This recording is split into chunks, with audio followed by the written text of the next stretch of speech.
ಸ್ನೇಹಿತರೆ ನಮಸ್ತೆ. ಸ್ಪರ್ಧಾಕಾಶ ಅಕಾಡೆಮಿಗೆ ತಮ್ಮೆಲ್ಲರಿಗೂ ಸ್ವಾಗತ. ಈ ಒಂದು ವಿಡಿಯೋದಲ್ಲಿ ನೀವು ಮುಖ್ಯವಾಗಿ ಅನುದಾನಿತ ಪ್ರೌಢಶಾಲೆಗಳಲ್ಲಿ 5800 ಹುದ್ದೆಗಳಿಗೆ ಸರ್ಕಾರ ಏನು ಗ್ರೀನ್ ಸಿಗ್ನಲ್ ಕೊಟ್ಟಿದೆ, ಇದಕ್ಕೆ ಸಂಬಂಧಪಟ್ಟಂತೆ ಸುಮಾರು ಜನ ಆಸ್ಪಿರೆಂಟು ಕೇಳ್ತಾನೆ ಇದ್ದೀರಿ, ಎಲ್ಲಿಗೆ ಬಂತು ಇದು ಪ್ರೊಸೆಸ್ ಅಂತೇಳಿ. ಸ್ನೇಹಿತರೆ, ಈಗಾಗಲೇ ಸರ್ಕಾರ ಒಂದು ಸರ್ಕ್ಯುಲೇಷನ್ನ ಪಾಸ್ ಮಾಡಿದೆ, ನಿಮಗೆಲ್ಲ ಗೊತ್ತು. ಸೊ ಸರ್ಕ್ಯುಲೇಷನ್ ಏನಕ್ಕಾಗಿದೆ, ಯಾವ ಒಂದು ಉದ್ದೇಶ ಇದೆ ಅಂತಂದರೆ, ಏನು ಇನ್ಸ್ಟಿಟ್ಯೂಟ್ಗಳು ಇದ್ದಾವಲ್ಲ, ಆ ಇನ್ಸ್ಟಿಟ್ಯೂಟ್ಗಳು ಸೊ ತಮ್ಮ ಒಂದು ಬಿ ಒ ಲಾಗಿನ್ದಲ್ಲಿ ಖಾಲಿರ್ತಕ್ಕಂಥ ವೇಕೆನ್ಸಿಗಳನ್ನ ಅವರು ಏನು ಮಾಡಬೇಕು, ಅಲ್ಲಿ ಕಾಣಿಸ್ಬೇಕು, ಫಿಲ್ ಮಾಡಬೇಕು. ಈ ನಮ್ಮ ಹುದ್ದೆಗಳು ಇಷ್ಟು ಖಾಲಿ ಇದ್ದಾವೆ ಅಂತೇಳಿ.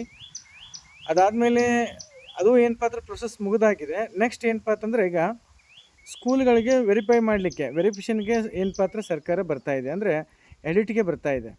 ಅಂದರೆ ಕಂಪಲ್ಸರಿ ಏನಪ್ಪ ಅಂದರೆ ಕಡ್ಡಾಯವಾಗಿ ಒಂದು ತರಗತಿಯಲ್ಲಿ 25 ಮಕ್ಕಳು ಕಂಪಲ್ಸರಿ ಇರಬೇಕು.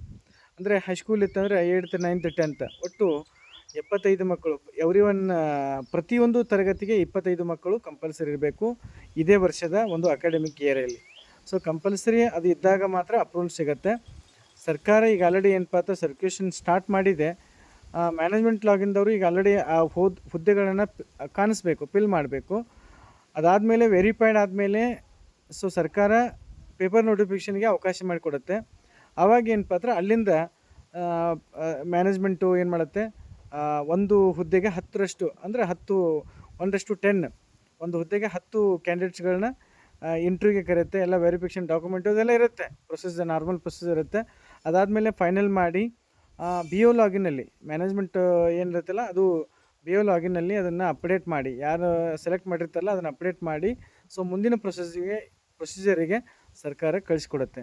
ಅಲ್ಲಿವರೆಗೆ ಏನಪ್ಪ ಅಂದರೆ ಇದೆಲ್ಲ ಅಂದರೆ ಒಂದು ತಂತ್ರಾಂಶದ ಮೂಲಕ ನಡೆಯುವಂಥದ್ದು ಈ ಪ್ರೊಸೆಸ್ಸು.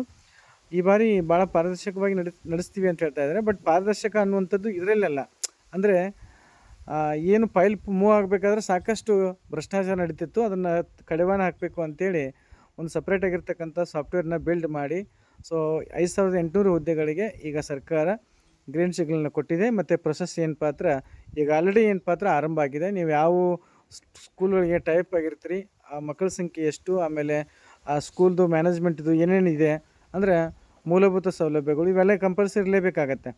ಮತ್ತು ಅದು ಇನ್ಸ್ಟಿಟ್ಯೂಟ್ ರಿಜಿಸ್ಟ್ರೇಷನ್ನು ಇವೆಲ್ಲ ಮಾಮೂಲಿಯಾಗಿರ್ತಕ್ಕಂಥವು, ಇವುಗಳನ್ನ ನೋಡಿಕೊಂಡು ಸೊ ನೀವು ಜಾಯ್ನ್ ಆಗಿ. ಮತ್ತು ನನ್ನ ಹತ್ರ ಈಗ ಕೆಲವು ಶಾಲೆಗಳದ್ದು ಲಿಸ್ಟ್ ಇದೆ, ಬಟ್ ಎಲ್ಲ ಶಾಲೆಗಳದ್ದು ಇಲ್ಲ. ದಯಮಾಡಿ ಆ ವಿಚಾರ ಇಟ್ಕೊಂಡು ದಯವಿಟ್ಟು ಯಾರೂ ಫೋನ್ ಮಾಡೋಕ್ಕೆ ಹೋಗಬೇಡಿ. ನನಗೇನಾದರೂ ಸಿಕ್ಕರೆ ನಾನೇ ಏನಪ್ಪ ಅಂದರೆ ಯೂಟ್ಯೂಬಲ್ಲಿ ಆಲ್ರೆಡಿ ಒಂದಿಷ್ಟು ಇದ್ದಾವೆ, ಅವುಗಳನ್ನ ಯೂಟ್ಯೂಬಲ್ಲಿ ಏನಪ್ಪ ಅಂದರೆ ನಾನು ಸದ್ಯದಲ್ಲೇ ಅಪ್ಲೋಡ್ ಮಾಡ್ತೀನಿ.